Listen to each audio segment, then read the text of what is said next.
Vozes do Planeta, com Paulina Chamorro. Começando mais um episódio do Vozes do Planeta, Vozes do Planeta em Campo. Estou aproveitando a passagem aqui por Arujá, em São Paulo, Festival Indígena União dos Povos, onde tivemos a presença de grandes lideranças indígenas. E eu vou aproveitar essa oportunidade, claro, para trazer para vocês uma voz muito importante. Faz tempo que eu queria ter essa conversa aqui no Vozes do Planeta. Bem-vindo, Thiago. Se apresenta aqui para os nossos ouvintes, seu nome e onde você nasceu.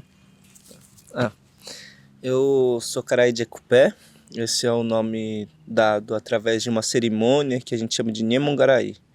Nyemongarai é o diálogo entre os mundos. É quando nossa comunidade, nossos tiramões, nossos líderes espirituais, eles se reúnem na Opã, né, que é a nossa casa sagrada, que as pessoas definem como uma igreja, uma casa de reza, algo assim, né? A gente chama de Opã. E depois de 1 ano de idade, as crianças elas recebem o nome, né? Porque é quando o espírito está consolidando, né, a sua permanência na Terra. Mas hoje a gente vive as obrigações do Estado, né? E aí nossos pais têm que nos registrar, nos fichar, né? Logo quando a gente nasce, com CPF, com documento. Então minha mãe e meu pai me deu o nome de Thiago Henrique, que também levo com muito respeito, porque foi o nome que minha mãe e meu pai escolheram. Tenho certeza que eles tiveram motivações boas, né, para me dar esse nome. Mas meu nome tradicional é Karaide Ekupé. Eu tenho 31 anos hoje. Sou neto da primeira mulher cacique no meu território, né? Então minha avó, Dona Jandira Querechu, foi quem sucedeu meu avô, que é Joaquim Quaraú. E foi muito importante, né, acho que na vida de todos nós do território, né, ter minha avó como cacique por conta da própria violência da ditadura militar, né, como isso influenciou na nossa cultura, como essa coisa, né, do machismo, né, que as pessoas falam que é patriarcal, mas que vem de todo esse sistema, né, do que a gente assiste na televisão, das igrejas que entram no território. Então minha avó, ela foi uma referência de luta, de sempre colocar a gente, de lembrar quem a gente somos, né, que a gente somos filhos, né, filhos de mulheres guerreiras que dedicou a vida. Então a gente estava conversando aqui sobre o abacateiro que nós estamos embaixo, né? E eu já estava lembrando, né, quando minha mãe se ausentava de casa para trabalhar, e eu ficava ali, né, comendo os abacates. Então eu tenho orgulho, né, da minha mãe, da minha avó, né, da minha família, que viveu muitas coisas difíceis no território mesmo, né, que a gente vai poder falar um pouquinho hoje aqui. Exato. Onde você nasceu? Eu nasci em São Paulo mesmo. Eu nasci num hospital na região ali próximo ao território do Pico do Jaraguá. Então a terra indígena Jaraguá fica localizada no ponto mais alto da cidade de São Paulo, né, na capital de São Paulo, que é o Pico do Jaraguá. E quando eu nasci, já nasci no hospital, né? Algumas pessoas ainda nascem dentro da aldeia, mas a minha mãe, quando teve parto, foi no hospital de Taipas, né?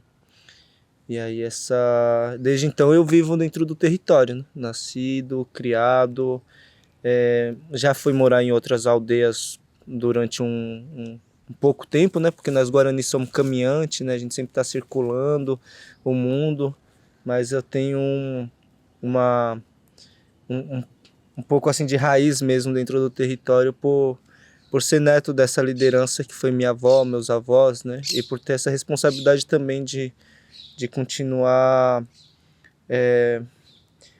mantendo a nossa família segura, né? Porque existe várias ameaças, né? E às vezes as pessoas falam assim, você assumiu um legado. Não, acho que não é nenhum legado, né? É uma coisa que realmente eu, quando criança, via a polícia cercar o território para fazer reintegração de posse, isso com 10 anos de idade. Então, muito novo, já entendi que a nossa vida não era segura, né? As pessoas quando pequenininho brincando com carrinho, né? Querendo ser polícia, querendo ser essas coisas, e depois conhecendo a realidade, vendo que ali não era realmente quem cuidava da gente, né? Então eu deixei de querer ser polícia para ser Tchondaro, né? Para ser Guarani mesmo, para ser guardião do meu povo. Então, sou nascido, criado ali, hoje eu continuo vivendo no Jaraguá. Você prefere que eu te chame de Tiago ou Caraí? Forma que você achar mais fácil. Tá bom. Caraí, justamente você nos traz, e eu queria que você compartilhasse com a gente isso, você é uma voz muito atuante na defesa e no reconhecimento do seu território que se deu recentemente. E essa história que eu queria que você nos trouxesse hoje aqui. A gente está falando da maior metrópole da América do Sul, onde foi comida por todos os lados. E, para quem não sabe, São Paulo é território indígena, Brasil é território indígena, e ali no Pico do Jaraguá, talvez os últimos espaços dentro dessa região metropolitana que foi resguardado por muita luta, né, do seu povo. Como se deu essa gentrificação, enfim, essa invasão do território de vocês que ficou nesse ponto só ali, reservado só até aquele ponto? Sim, eu sempre ouvi muito meu pai contar a história do pai dele, né? Meu pai falava assim, que nós somos a memória dos nossos avós. Então o pai sempre tem que contar a história pro filho do seu pai, né? E meu pai, ele sempre quando a gente estava andando na rua ou sentado em algum pé de árvore, assim, ele sempre contava a história do pai dele. E uma história que ele sempre repetia é que o pai dele nasceu em Bagé, na fronteira com o Uruguai, e ali ele vivia uma vida totalmente tradicional, né? Não tinha contato com o não indígena, a família dele, né? E aí chegou o Marechal Rondon, ele chegou lá no território de Bagé, e meu avô era criança. Então os tios deles, que depois meu pai teve contato, mas logo vieram falecer, contava que o Marechal Rondon chegou com representantes do exército brasileiro, expulsando os Guarani daquela região, porque eles diziam que tinha uma lei, né, na época, que só podia viver as pessoas brancas lá, né? Não podia viver pessoas pardas, e eles chamavam os indígenas de pardo, eles chamavam de índio, né? E falavam que era porque a raça não podia viver ali, que tinha que ir para o Sudeste. Então eles explicavam, né, que não era uma escolha, né, era uma reintegração de posse, né? Mas não chamava também de reintegração de posse. Uhum. E eles tinham duas alternativas, né? Uma era aceitar uma medalha, que era a medalha do capitão de tribo, que não é a mesma coisa, mas é uma história parecida com o capitão do mato, né? Que é aquela medalha eles davam pro avô do meu avô, e aquela medalha servia para que eles pudessem andar, né, durante os dias para os municípios que levavam até a cidade de São Paulo, porque em São Paulo estava se tendo exportação do grão de café, né? Então a economia estava desenvolvendo e o Porto de Santos tinha muito mão de obra, né? E aí já não tinha mais a escravização. Porém, o povo indígena não era sujeito de direito, então era tutelado pela SPI, que é o Serviço de Proteção ao Índio, né, ou Superintendência de Proteção ao Índio. Então eles tinham duas alternativas, né, ou eles matavam os indígenas, ou eles pegavam os indígenas e levavam para aldeias antigas ali do Bananal, Piaçaguera, daquela região, né, do litoral sul, para trabalhar para abrir a ferrovia, né, ali que passa na Tenondeporã hoje, aquela ferrovia que desce para Santos, e também trabalhar na exportação, né. E meu pai contava que meu avô ele tinha dificuldade de entender essa violência porque ele foi tirado muito criança. E aí ele foi, né, nessa vinda das famílias pro Sudeste. É uma história muito longa, mas chega um ponto que o meu avô ele adoece, acho que em Sorocaba, na Santa Casa, e ali ele ficou com pneumonia e a família não podia ficar no município, porque era isso, né? Tipo, podia passar, mas não podia estabelecer moradia ou ficar morando nas ruas de municípios. Eles faziam uma higienização humana mesmo nessas regiões, né? Então a família teve que vir pro...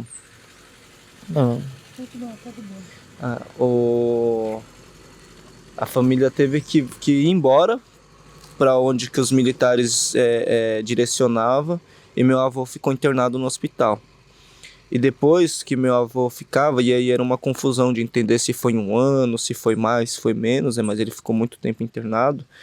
E aí um senhor alemão pegou o meu avô e levou para uma igreja, né? E aí nessa igreja o meu avô ficou lá sendo cuidado, né? Até que o pessoal da igreja deu ele para uma adoção. Só que quando passou outra leva de Guarani, né? E aí ele, nesse mesmo imposição, né? Que foi a família dele, ele seguiu, ele foi embora com a família Guarani. E aí ele chegou lá onde que estava a família dele, né? Ele encontrou o tio, né? Encontrou a família dele.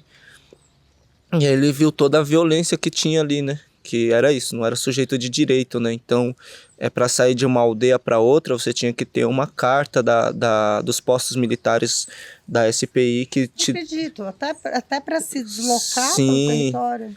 E é uma coisa que isso essa cultura, ela ainda acaba existindo até hoje, né? Eu tive uma experiência recentemente de uma liderança espiritual que veio no meu território, lá do Paraná. E quando ela chegou no meu território, ela trouxe uma carta de permissão dela sair da aldeia, né? Que o cacique tinha dado para ela. Meio que é uma coisa que fica, né? Isso não é nosso, mas é uma... Como eu falei, são violências que acabam se permanecendo, né? O impacto disso tudo. Então meu avô não queria viver aquilo, voltou para a igreja, voltou para a família que adotou ele, começou a estudar, aprendeu a língua portuguesa, aprendeu a ler, começou a entender a história, né? Então ele começou a entender a geografia e os municípios que a família dele tinha passado, e ele acabou se tornando uma voz do povo, né? E aí ele foi declarado pelo povo como Cacique Joaquim, né? Ou na verdade Capitão Joaquim, né? Depois Cacique, mas ele foi considerado como capitão de tribo por conta daquela política da época, né? Que tinha que ter uma patente para que o poder público, para que o exército considerasse aquela pessoa ser ouvida, né? Contrário, você não tinha nenhuma chance de falar nada. E aí meu avô por muito tempo foi um capitão. Ele tentava ali organizar as denúncias, né, com as pastorais para falar sobre o que estava acontecendo dentro dos territórios, para tentar tirar, né, esse mal que tinha dentro dos territórios, mas ele sofreu muita perseguição, né? Então assim, o exército, a SPI não conseguia tirar essa patente porque não foi eles que deram, foi o próprio povo, né? Foi um reconhecimento do próprio povo, mas eles perseguiram meu avô e minha avó durante muito tempo, né? Então chegou um tempo que minha avó e meu avô tiveram que ir para a rua, eles fizeram uma aldeiazinha lá no Guarapiranga, na represa. Sim. Próxima à represa. Eles moraram um tempo lá, e aí alguns indígenas que conseguiam fugir, né, que já estavam com depressão, com problema de alcoolismo, ficava procurando meu avô. Então meu avô também não queria viver mais aquilo, porque aquilo também trazia abusos sexuais, e aí a família dele era exposta, né, os filhos, as crianças na época, né, que eram seus filhos. E aí foi quando o André Samuel, que foi uma grande liderança também, assim, um líder espiritual, né? Ele vivia no Pico do Jaraguá. Ele vivia ali rodeando aquela montanha, porque ele tinha essa conexão com os Idiaqueiro, que a gente chama. Idiá, para nós, são os espíritos da mata, são vamos dizer assim, dono da mata, né? Eles são aqueles que são guardião, são os espíritos que são invisível e visível ao mesmo tempo, né? Para aqueles que têm o dom. E aí o André Samuel ficou morando durante muito tempo ali, até que ele sonhou com meus avós, né? E ele tinha que ir embora dali, né? Ele tinha que voltar para o território dele, que eu acho que era lá no Bananal. E aí eu não sei por que ele tinha que ir embora, né? Eu não lembro muito, meu pai contava, mas eu não consigo lembrar muito dessa parte. Mas eu sei que ele conversou com o senhor Fausto, que era diretor da Associação Geográfica Brasileira, e, e falou para ele, né, que olha, eu tenho que ir embora e que se eu for embora daqui, nunca mais nenhum Guarani vai poder voltar para esse território, né? Então ele contou toda a história daquela montanha, né? Por que aquela montanha ela era muito sagrada? Então ele falava que dali os raios eles brotavam das pedras, né? Eles não só nasciam do céu, mas ele tinha uma conexão com o mundo espiritual e que os Guarani têm que continuar ali protegendo, né?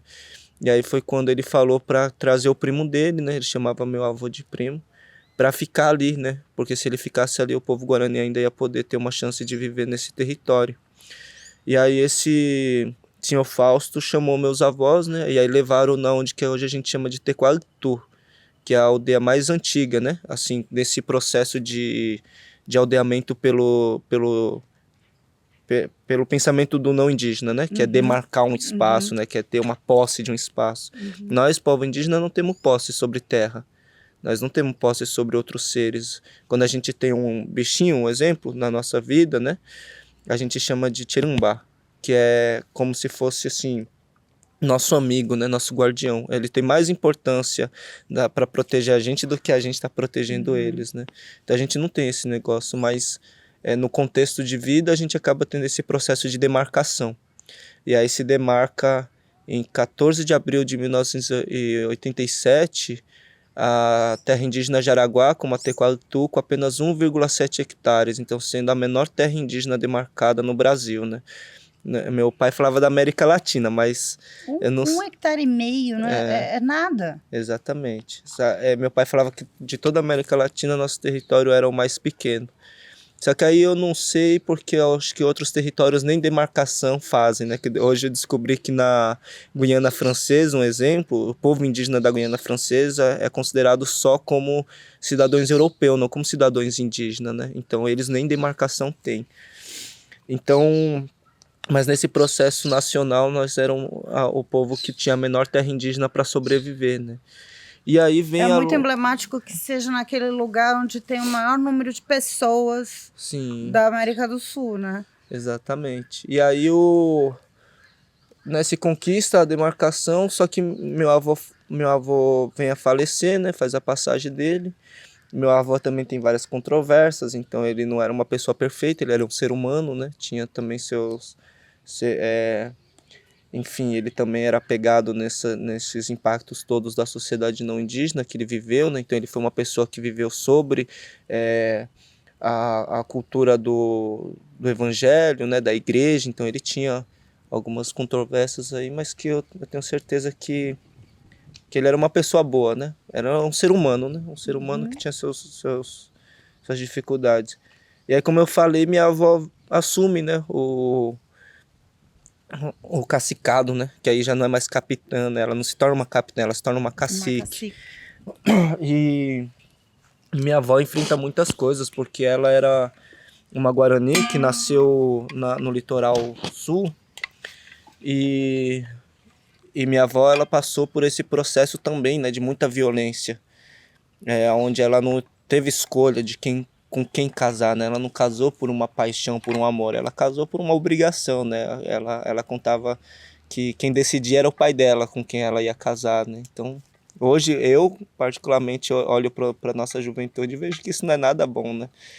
Mas a minha avó, ela teve a força de enfrentar o machismo mesmo dentro do território, né? Com os próprios filhos, então começar a educar os filhos de uma outra forma.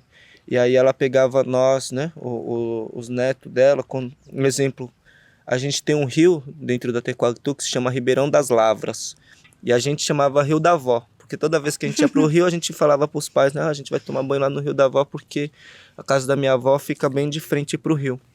E aí a minha mãe e nossos pais sempre falavam assim, tá bom, mas pede pra avó primeiro, né, pra entrar no rio. E pedir pra avó era uma forma de ter proteção.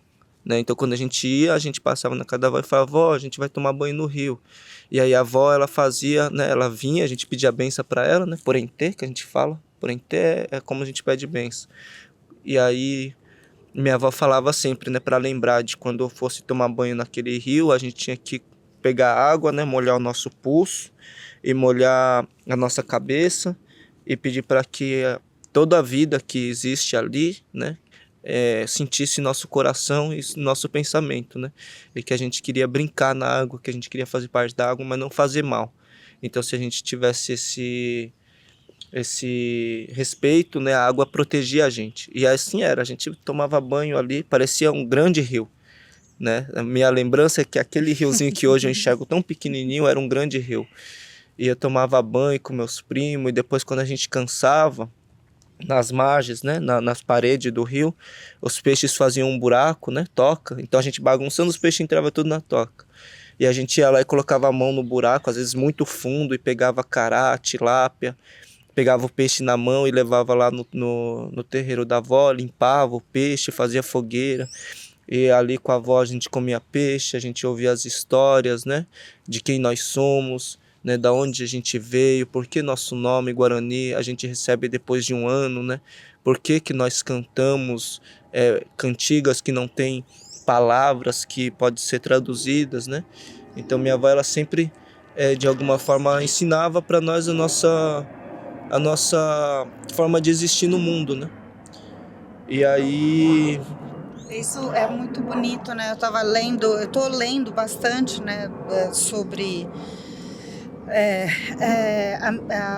o povo, né, Guarani, e vem essa história da importância dos cantos, né, que é como se resguarda a história através dos cantos. sim, minha avó ela sempre gostava de cantar música e as músicas que ela cantava era como história mesmo, né? Cada cantiga ela cantava uma historinha, né? E aí minha avó quando ela contava história também ela falava do futuro. E hoje eu entendo que minha avó ela enxergava além da vida dela, né? Isso é um dom que os mais velhos sempre eles desenvolvem, né? Enxergar além da vida deles. E a minha avó, ela falava sobre a demarcação. Ela falava que o Tiramões, né, José Fernandes, né, que a gente chamava ele de Tiramões Cambá, ou Tiramões Caraipotã, ou Tiramões Gurapepó, e alguns outros territórios tinham vários nomes, porque ele era um grande, assim, entre o povo guarani, ele era um grande líder espiritual, né, um grande sábio, tinha dom da cura. Então muitas famílias, sabendo que ele estava vindo para o Jaraguá, e a gente nunca teve bom atendimento de saúde, né, e algumas coisas também são espiritual, então a gente tem a saúde para ser cuidada pela medicina, pela ciência do não indígena, mas também temos problemas de saúde que só o mundo espiritual resolve, né? E aí muitas famílias começaram a vir atrás dele, né? E aí imagina, 1,7, né? Um lugarzinho tão pequenininho, né?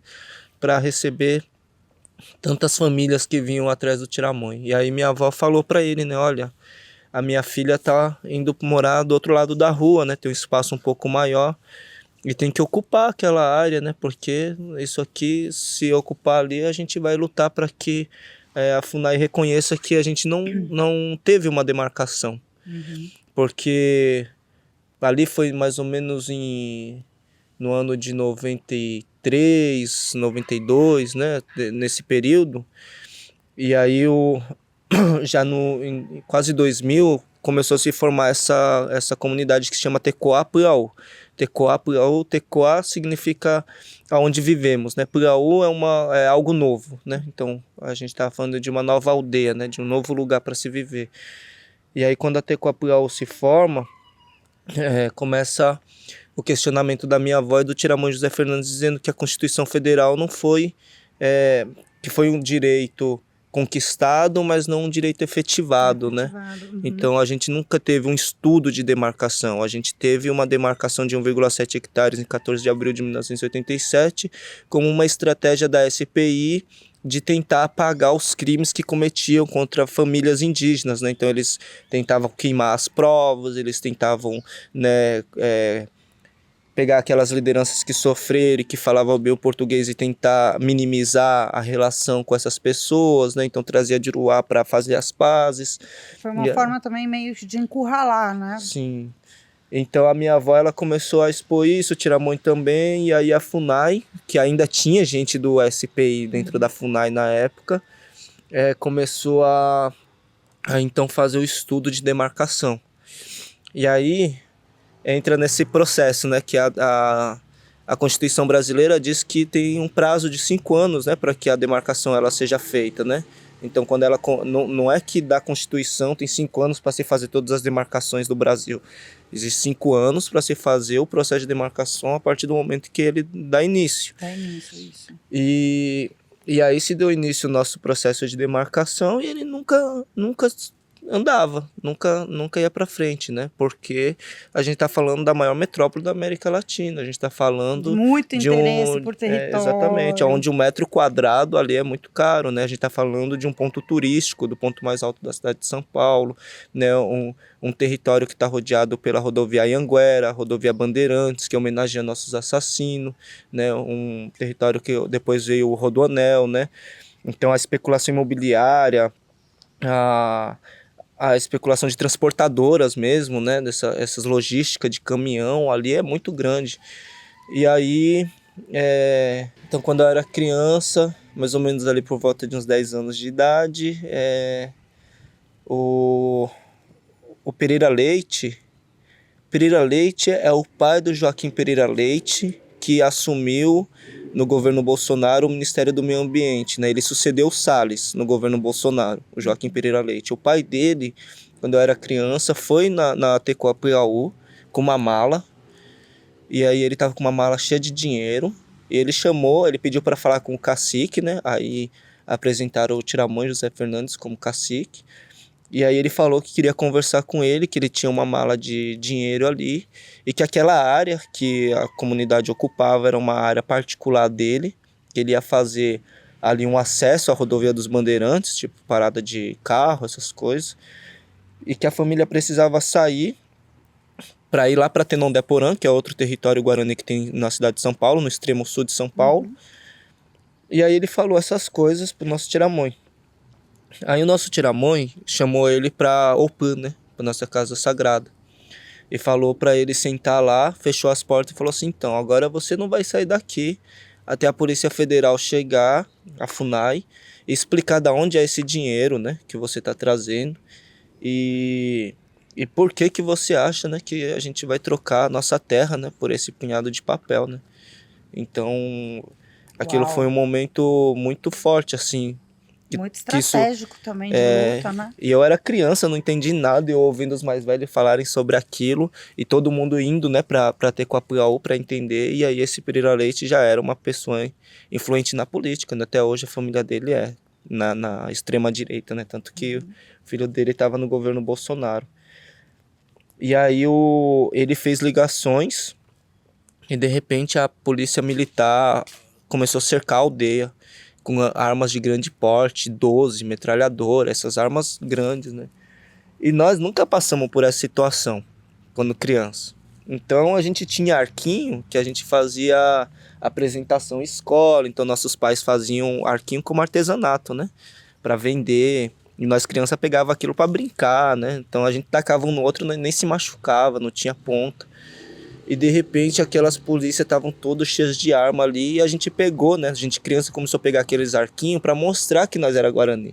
Não para atacar a polícia, tanto que mesmo que a gente tivesse essa intenção, a gente era criança e não fazia sentido nenhum, né? Mas eu consigo, tipo assim, é uma memória triste para mim, porque é quando eu entendi que a polícia não estava ali para nos proteger, que eles estavam ali nos ameaçando, que eles tinham um lado.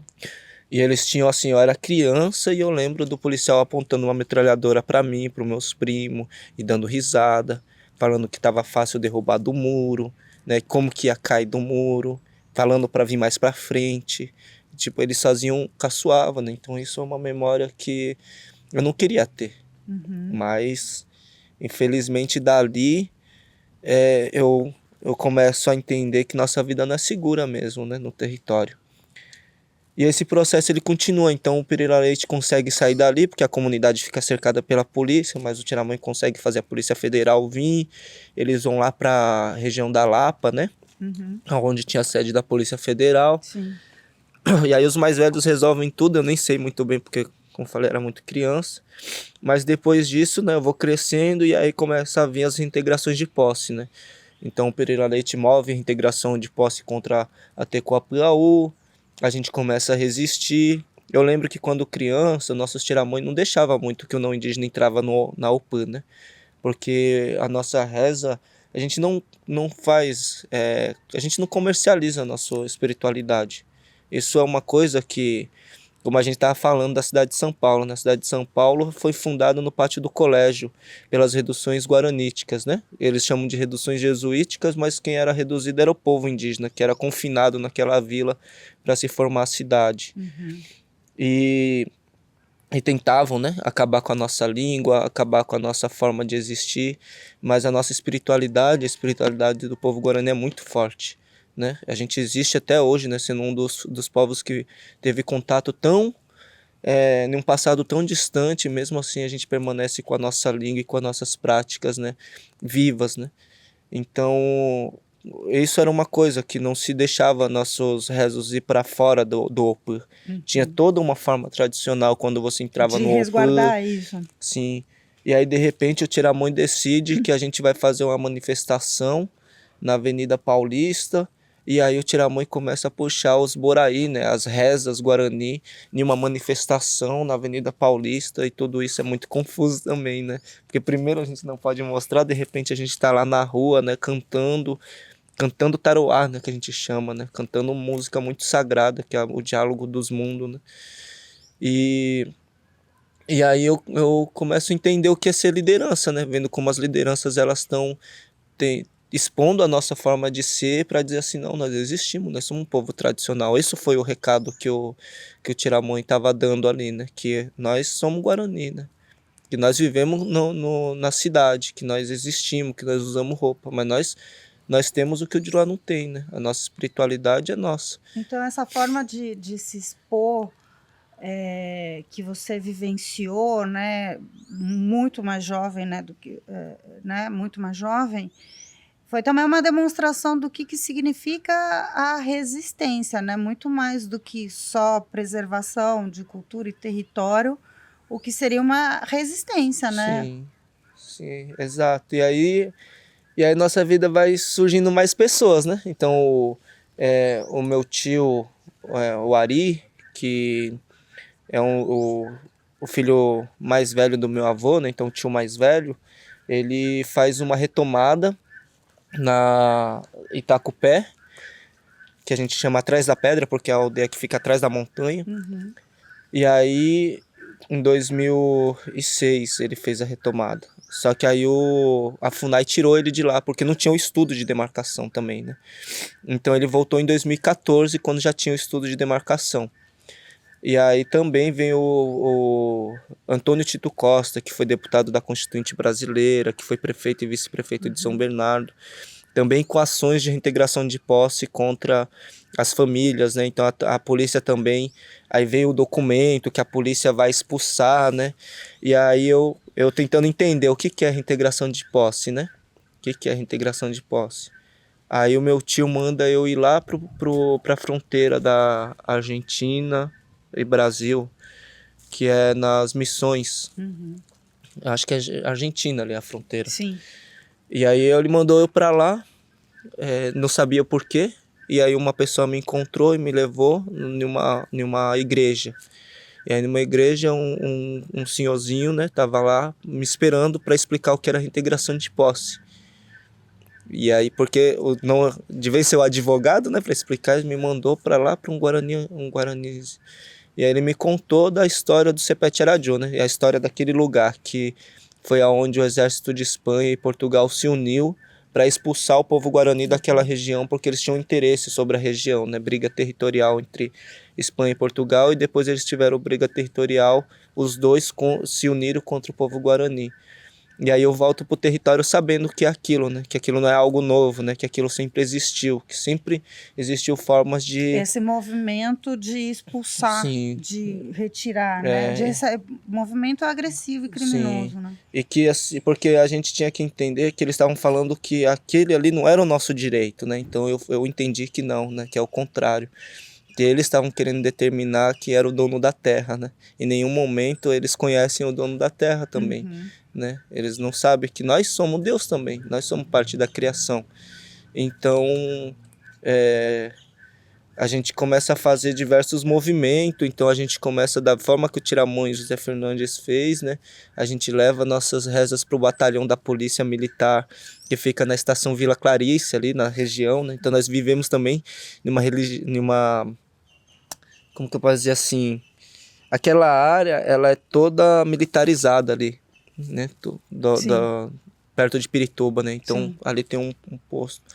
E aí ali Tem que batalhão, sim, tem não sei o que. e dali que a polícia ia vir com os carros para fazer a reintegração de posse, né? Então, de vez a gente esperar eles irem até a aldeia, a gente foi todo mundo para lá, invadimos o batalhão com nossas rezas, com nossas cantigas. E a gente teve uma reunião lá com o batalhão para definir como essa reintegração de posse ia ser.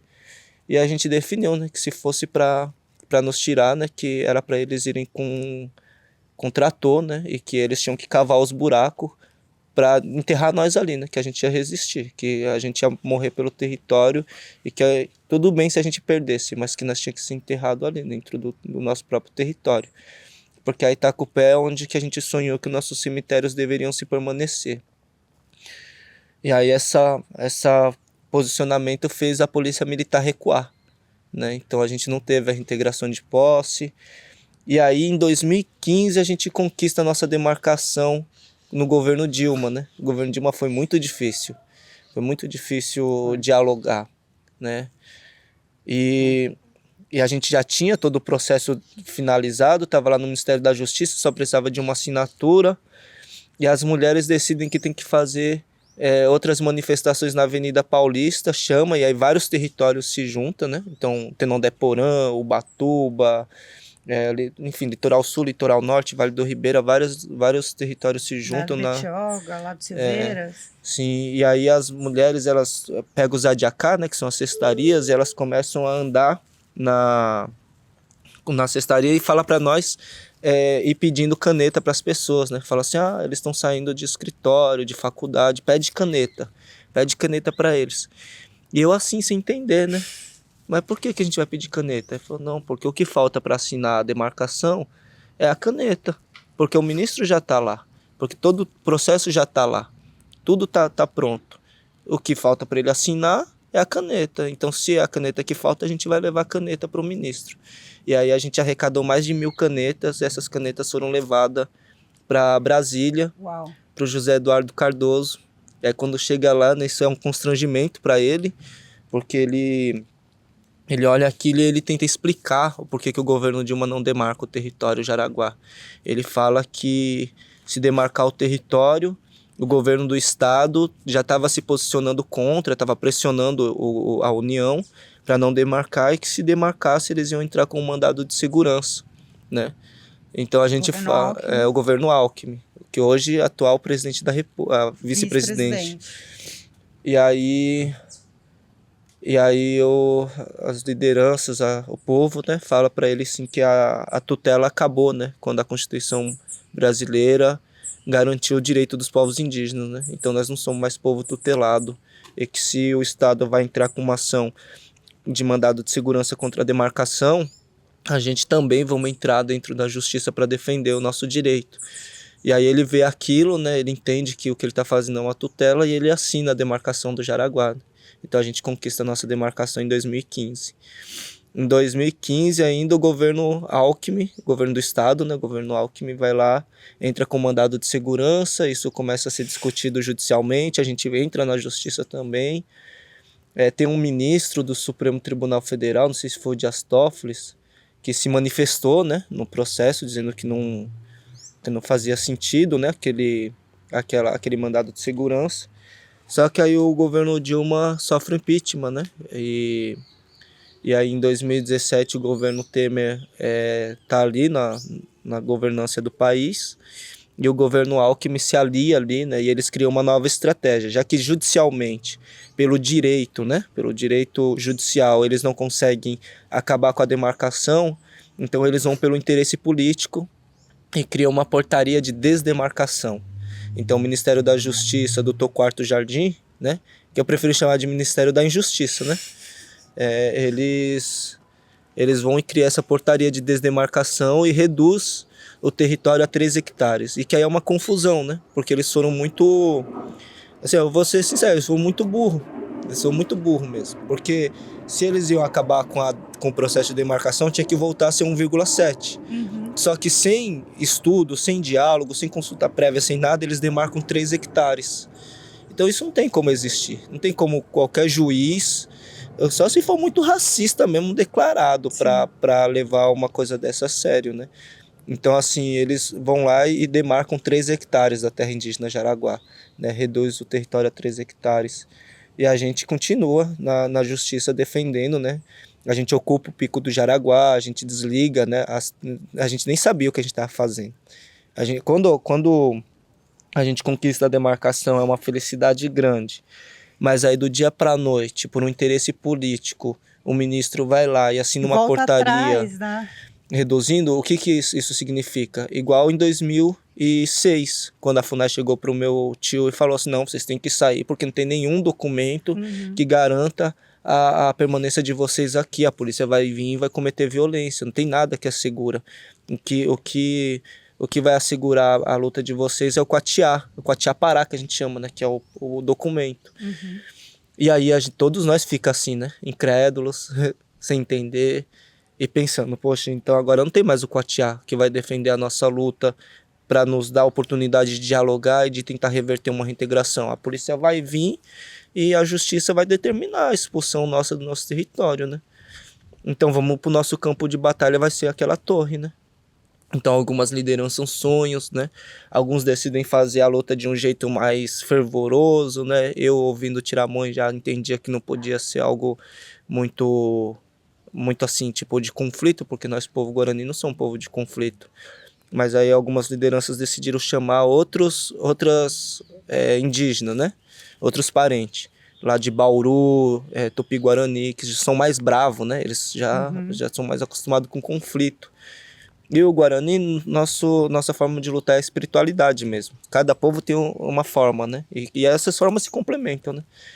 Então o Tiramões falou, né, pra mim que eu tinha que ficar ali no papel de acalmar as pessoas e tudo mais. E eu rezando muito pra que a gente tivesse proteção, né? E aí, quando a gente ocupa o pico, acha uns painel igual esses de disjuntor, e a gente olha e começa a ver, né, o que liga, o que desliga, e não dá nada, e de repente o advogado da Globo chega lá, né, preocupado, pedindo para falar com uma liderança, e aí me chama, e quando chega ele se ajoelha e fala que, pelo amor de Deus, deixa os técnicos subirem lá, porque vocês desligaram a Globos de Caieira, Francisco Morato, Jundiaí. Eu lembro disso. E aí a gente pega, é um momento importante, né? Porque a gente fala... É uma visibilidade que isso deu, né? Sim, e aí a gente fala para ele assim, olha, vocês estão preocupados com o patrocinador de vocês, do horário de comercial, com dinheiro, mas e nós que vamos ser assassinados aqui, que estamos com a nossa vida em risco? Vocês não se preocupam? E aí a gente falou que queria que a mídia fosse para lá, né? Porque a luta lá em cima no pico não ia dar visibilidade. Porque nós estamos lá no alto da montanha, quem ia ver? Não tem nem sinal de celular lá, apesar que de lá que sai o sinal, lá você não consegue ter esse bom sinal. E aí a gente faz uma pressão, ocupa lá o pico, né? 3 noites a gente fica ali, a polícia tenta estratégias de cometer violência, né? De tentar fazer reintegração de posse no pico, mas a gente cria várias estratégias para permanecer. E aí a gente entra em acordo com o governo do estado, né? A gente fala pro secretário de Justiça que eles têm que assinar um documento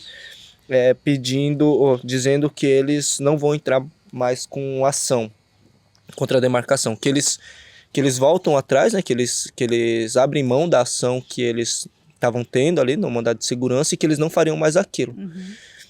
E aí o nosso advogado não entenderam, né? Falou assim, não, mas isso não faz sentido, porque já teve perca de objeto, né? Então eles estão assinando um negócio que já está feito.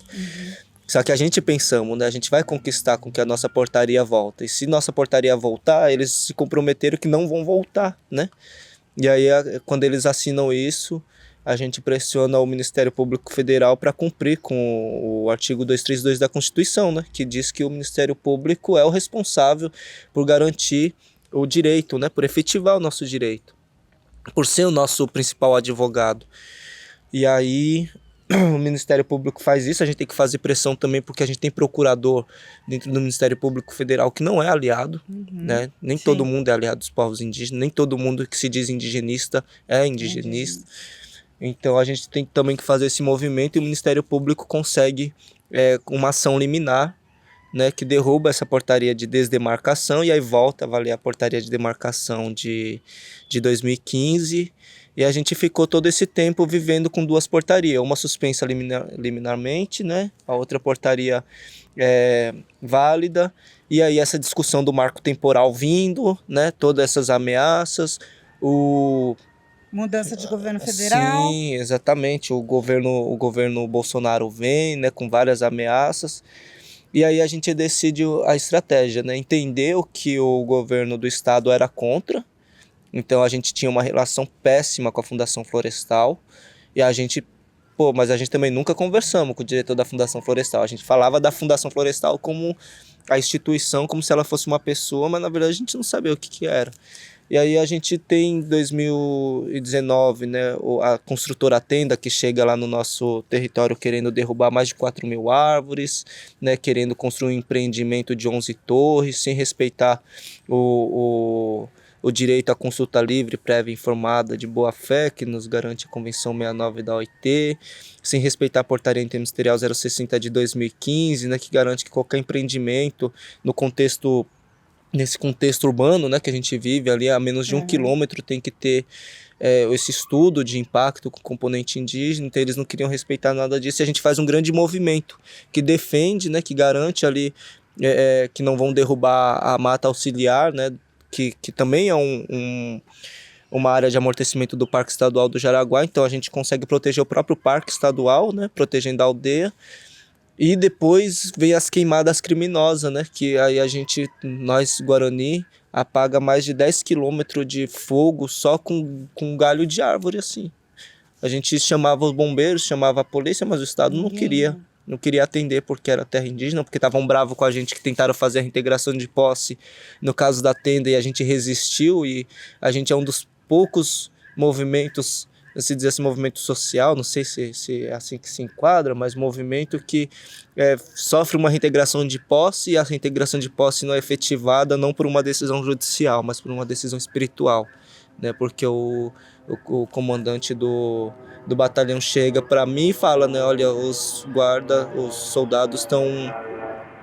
Eles não vão avançar, eles estão vendo vocês rezar, e essa reza está tocando o coração, e ele fala que ele é espírita também, que não tem como aquilo, e a gente chega, e ele mesmo ajuda a gente a chegar em uma situação ali para aquela reintegração de posse. Não foi nem o juiz, nem nada, foi Nhanderu mesmo.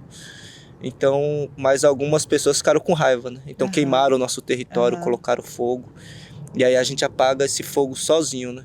Então a Fundação Florestal reconhece a importância do povo Guarani, cria o PSA, cria o PSA Guardiões da Floresta. Esse PSA, quando eles querem criar, a gente senta para conversar, faz o documento, né, que na portaria, né, deles mesmo falando a importância do povo Guarani, e depois a gente usa essa portaria e fala assim, olha, então agora a gente tem que sentar aqui, né? Porque nenhuma ação vocês falavam que a gente era predadores. Que a presença indígena na área de mata iria matar os bichos, que iria poluir as nascentes, E aqui vocês reconhecem que nós somos guardião desses animais, que nós somos quem faz a restauração das nascentes, que nós somos quem combate o fogo. E agora vocês têm que entender se vocês têm duas palavras, né? Qual palavra é verdadeira aqui? E aí a gente vai para a nossa conciliação sobre a gestão compartilhada, né? Então a gente pede para ter uma gestão compartilhada. A gente fala, não, a gente entende que tem o Parque Estadual, e que o Parque Estadual está ali para proteger a fauna e flora e para dar acesso às pessoas de terem aquilo. A gente também tem esse entendimento, mas também é terra indígena, né? E se for só o parque, em algum momento vocês querem privatizar, né? E não é nem o gestor do parque, nem o diretor da Fundação Florestal, mas o político que vem assumir a gestão depois. Então vamos ter uma gestão compartilhada, e a gente começa a discutir isso, avança no governo Dória, né? O governo Dória não queria sair como candidato a presidente, e graças a Jandiroba não aconteceu. Mas ele não queria problema com os Guarani, porque o Jaraguá tem uma visibilidade muito grande, né? A rodovia dos Bandeirantes está ali, a gente está com poucas horas de chegar no centro da cidade, a gente causa movimento que repercutiu ali, né? Então ele não queria problema. Então ele abre o Palácio dos Assassinos para a gente dialogar ali, né? E aí a gente começa ali com esse momento que ele tenta se afastar do pensamento bolsonarista, né, desse pensamento genocida. Ele é aquele cara que tenta trazer a vacina da Covid-19, né, tenta se colocar em uma posição contrária ao Bolsonaro, mas a gente consegue avançar bem, né, com a gestão compartilhada com o parque. Isso foi muito importante, foi uma conquista para o nosso território. Foi uma demonstração de que é possível, né? Era Sim. só ter uma oportunidade de diálogo mesmo. Exatamente. E aí a gente tem em 2016 também, né, o projeto que traz a proteção né, a proteção das abelhas nativas sem ferrão que estavam sumindo no território, né? Então um projeto importantíssimo dentro da terra indígena Jaraguá.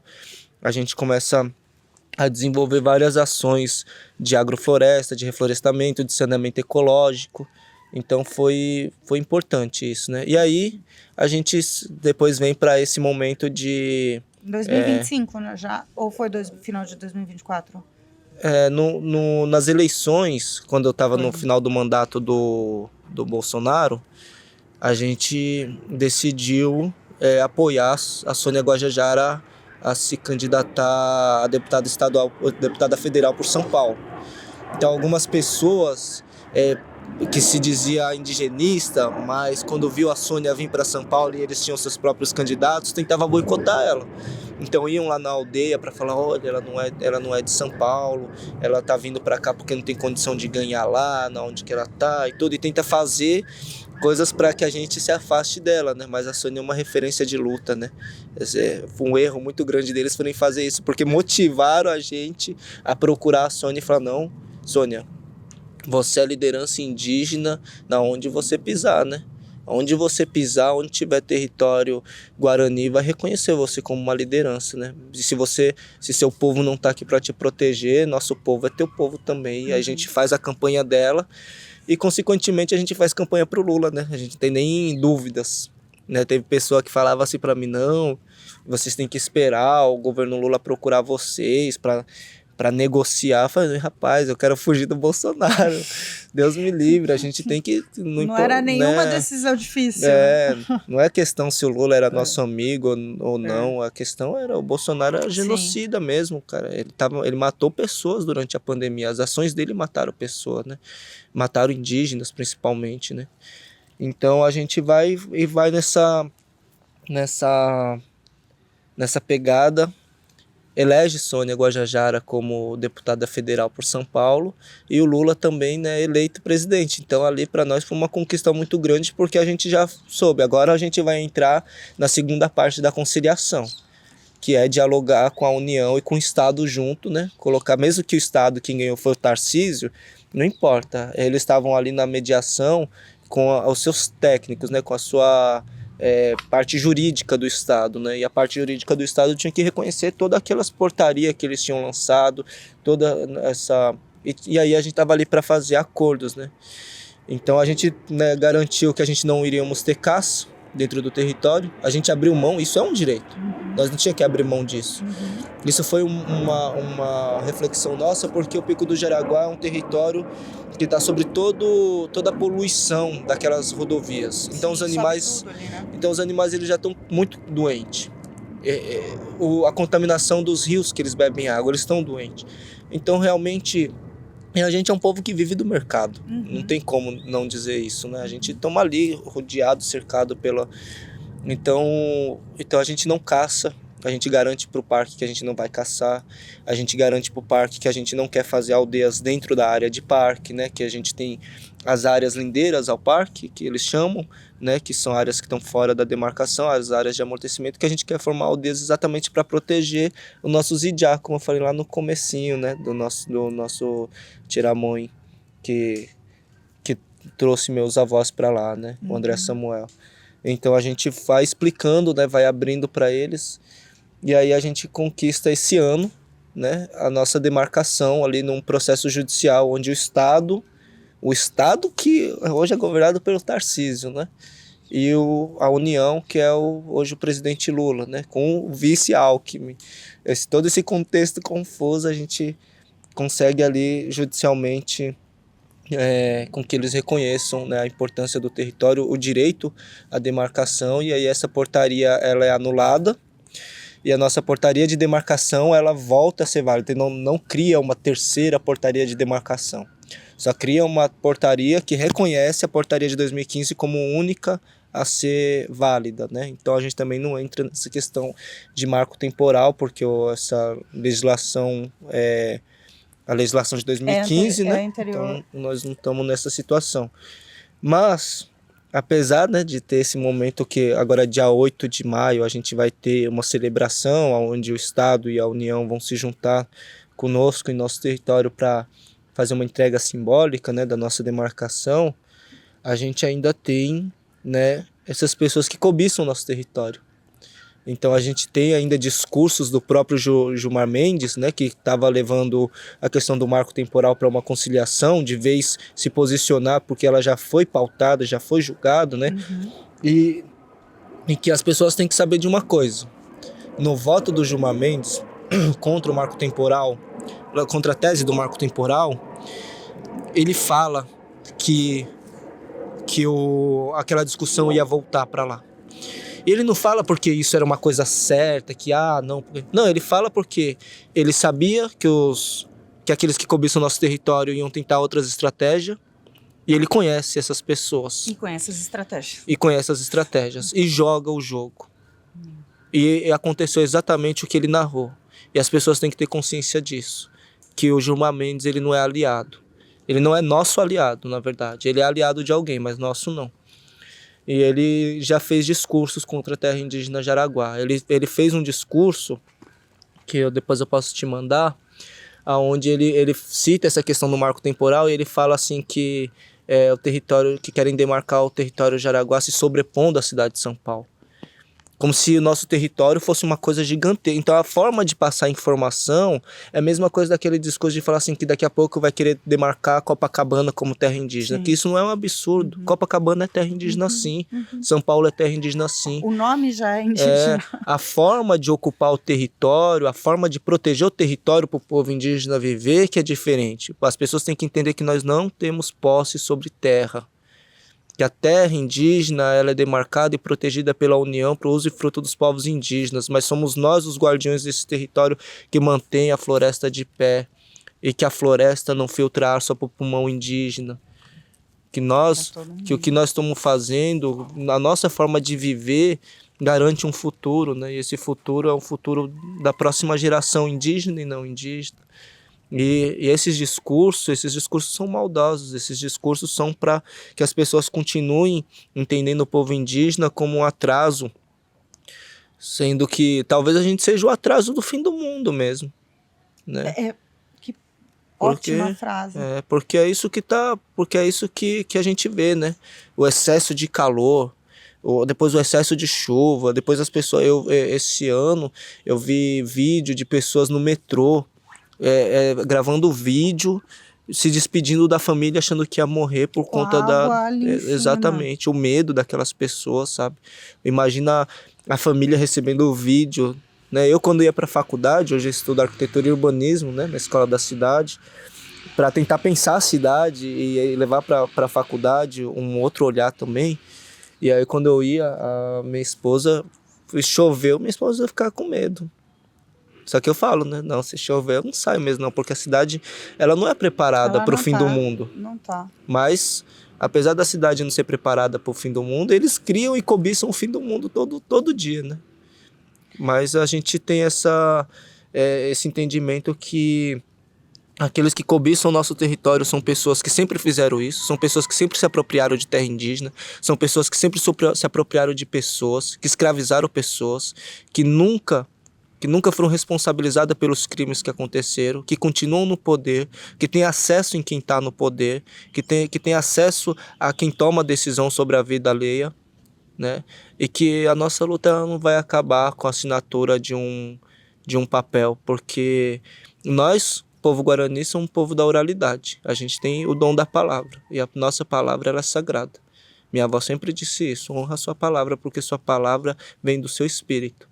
Agora o Juruá, ele escreve no papel e aquilo que ele escreve não se cumpre. Muitas vezes se amassa, se joga no lixo, se perde. Não se cumpre. E eu queria agradecer a oportunidade hoje aqui do Vozes do Planeta de ter a sua voz. Você hoje nos deu uma aula de história do lado que deve ser ouvido, né? Porque também a gente tem muito isso, né? A história é contada pelos lados de poder e ela não é desse jeito como acontece. Então, eu te agradeço enormemente por esse episódio muito especial de ouvir a história sendo contada pela sua voz. Obrigada. Obrigado.